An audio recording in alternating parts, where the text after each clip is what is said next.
Assalamualaikum warahmatullahi wabarakatuh. The Interaction Chapter 3. Di sini akan dibahas mulai dari model interaksi sampai dengan konteks. Dalam interaksi itu kita membutuhkan minimal 2 partisipan, teman-teman.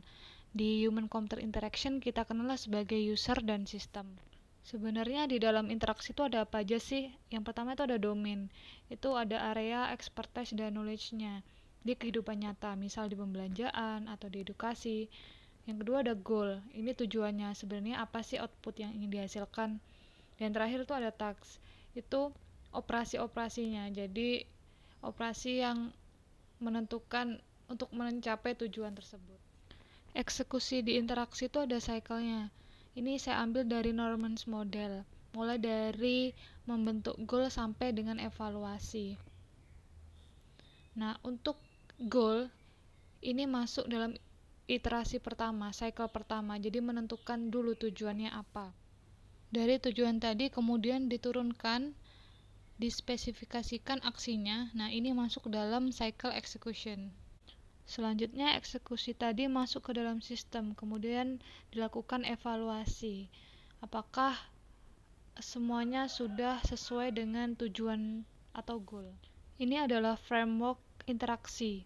Jadi untuk O itu output, U itu user, I input, S adalah sistem. Jadi yang pertama user melakukan artikulasi dulu, apa yang diinginkan dimasukkan melalui input, kemudian diolah oleh sistemnya, kemudian dipresentasikan hasilnya melalui output, dan outputnya bisa diobserve oleh user. Ini adalah kesalahan manusia, ada slips dan mistakes. Apa sih bedanya? Kalau slips itu kita sudah tahu kita mau ngapain dan bagaimana cara mengoperasikannya, tapi secara tidak sengaja kita melakukan kesalahan. Contoh, kita mau klik file ini tapi ternyata klik satunya, mungkin karena ikonnya terlalu berdekatan atau terlalu kecil, itu bisa saja tidak sengaja melakukan kesalahan. Terus kalau mistake itu kita tidak tahu cara mengoperasikannya. Jadi kita coba-coba, misal kita mau naikin volume, ternyata kita salah naikin brightness-nya. Jadi solusinya kalau untuk slips dibikin desain baru aja yang bagus, yang contohnya jaraknya ada space-nya, tidak terlalu berdekatan, atau ikonnya dibesarin. Terus untuk yang mistake, kita butuh usernya untuk lebih memahami sistemnya sih, bisa dilakukan training atau diberikan manual build. Nah, ini gambar framework yang tadi, cuman lebih didetailkan. Contoh untuk user, untuk berinteraksi dengan input dia bisa menggunakan dialog, sedangkan untuk output dia bisa langsung berinteraksi dengan screen design. Di HCI ini kita juga belajar tentang ergonomi. Jadi apa sih ergonomi? Itu ilmu yang mempelajari karakter fisik dari sebuah interaksi, seperti bagaimana kita mendesain kontrol, environment, layout, dan lain-lain.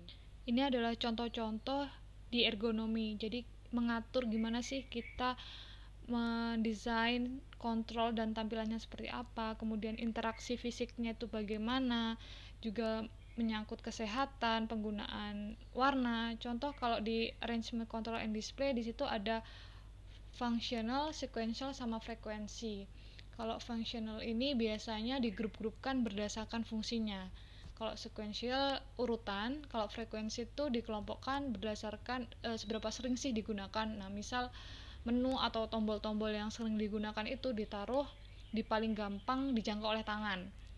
Nah, untuk yang cycle environment of interaction ini bisa dibantu dengan kita menjawab nanti sistem kita itu digunakan di mana, terus siapa sih nanti yang menggunakan, nanti usernya ketika menggunakan sistem kita apakah dengan cara duduk atau berdiri atau dengan jalan. Nah, bagaimana sistem dapat diterima oleh user, bahkan sampai ke efek safety-nya dan healthy. Nah, untuk isu-isu kesehatan di situ ada physical position, temperature, lighting, noise, and time. Jadi kalau physical position itu kayak seberapa lama nanti kita menggunakan sistem yang kita bangun, dan temperatur juga, ini juga menjadi pertimbangan ya, karena manusia itu berbeda-beda ketika bekerja di daerah yang panas atau dingin. Terus lighting itu cahayanya, jadi yang paling nyaman di mata manusia itu seperti apa. Nah, misal di display sekarang kita ada night mode, jadi ketika malam hari bisa disetting jadi mode malam. Kemudian ada noise, ini juga sering mengganggu di pendengaran manusia. Dulu ada isu kalau monitor CRT itu tidak baik untuk wanita hamil, mungkin karena radiasinya yang tinggi ya. Terus ada penggunaan warna. Nah, manusia itu sudah biasa memahami warna merah untuk berhenti, kuning untuk standby, dan hijau untuk go, pergi. Nah, ini juga bisa dipakai di warna indikasi alarm. Misalnya menggunakan warna merah kalau dalam keadaan genting atau hijau kalau masih dalam keadaan normal. Nah, ergonomi dan HCI ini, ergonomi memberikan kontribusi teman-teman di HCI dalam mendesain sistem secara detail.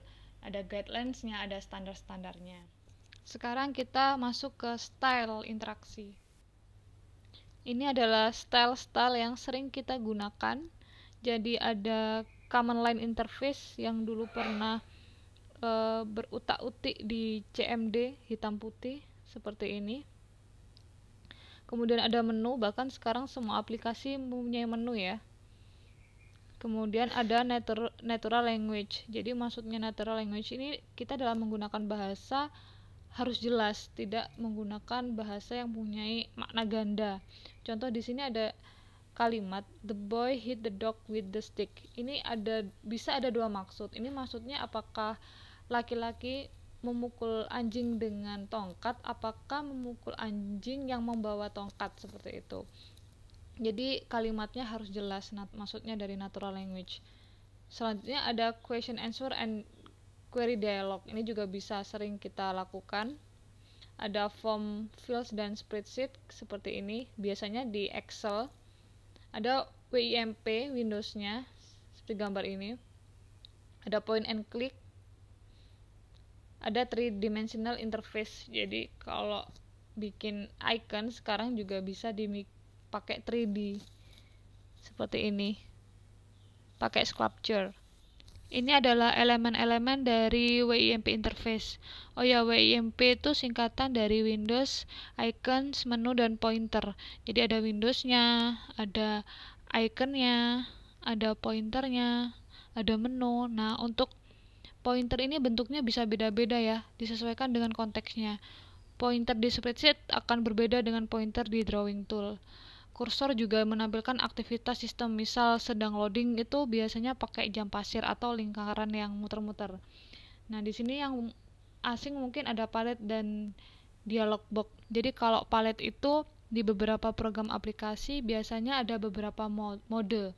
Nah, palet ini isinya kumpulan icon pada mode tertentu. Misal kita mau insert gambar di dokumen, kita akan masuk ke mode editing image. Nah, di situ akan muncul palet untuk edit image. Nah, untuk yang dialog box ini berisi informasi penting yang membutuhkan attention user, seperti informasi error kayak warning, itu ada suatu error dan harus disampaikan oleh user. Itu muncul di dialog box. Ternyata untuk mendesain sebuah antarmuka tidak cukup untuk memenuhi kebutuhan saja, tapi juga harus interaktif. Nah, kita bisa dengan cara memahami experience-nya, engagement and fun. Jadi nanti juga bisa managing value-nya. Nah, yang pertama adalah memahami experience. Bagaimana memahami experience? Nah, ternyata untuk mendesain kita juga harus tahu experience-nya. Misal beli make up gitu, kadang experience-nya kita bisa coba-coba make up, kita coba warna ini, warna itu, kita combine, ada untuk membersihkannya. Nah, macam-macam itu adalah experience-nya. Nah, di sini ada contoh untuk mendesain sebuah experience. Ada Cracker Experience. Di situ caranya yang paling mudah adalah kita harus tahu realnya itu seperti apa. Kemudian nanti kalau divirtualisasikan seperti apa. Ini adalah hal-hal yang perlu diperhatikan dalam physical design and engagement. Di situ ada ergonomi. Nah, contoh akan susah ya buat kita untuk menekan tombol microwave misal kalau tombolnya itu terlalu kecil. Kalau physical, antarmuka, desain maupun interface itu menyesuaikan dengan size device-nya. Misal MP3 karena ukurannya sudah kecil maka tombol-tombolnya menyesuaikan. Untuk yang legal and safety, misal penempatan tombol mesin cuci atau microwave itu diusahakan ditempatkan di muka yang terhindar dari aliran listrik atau air. Untuk konteks dan environment, Misal tombol kontrol untuk microwave bentuknya datar aja sejajar dengan sampingnya, tujuannya agar mudah dibersihkan. Untuk estetik itu harus bagus dan menarik ya.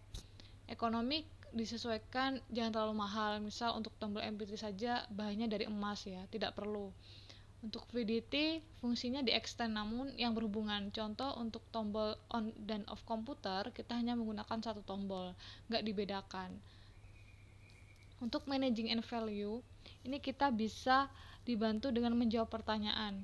Jadi kenapa sih user-user itu menggunakan sistem kita? Apa yang mereka dapatkan dengan menggunakan sistem kita? Nah, ini bisa didapat dari story dan persona user, teman-teman. Nanti mungkin hasilnya beda-beda ya setiap user, tapi kita bisa cari benang merahnya. Dan sampai jumpa pada pertemuan minggu depan. See you.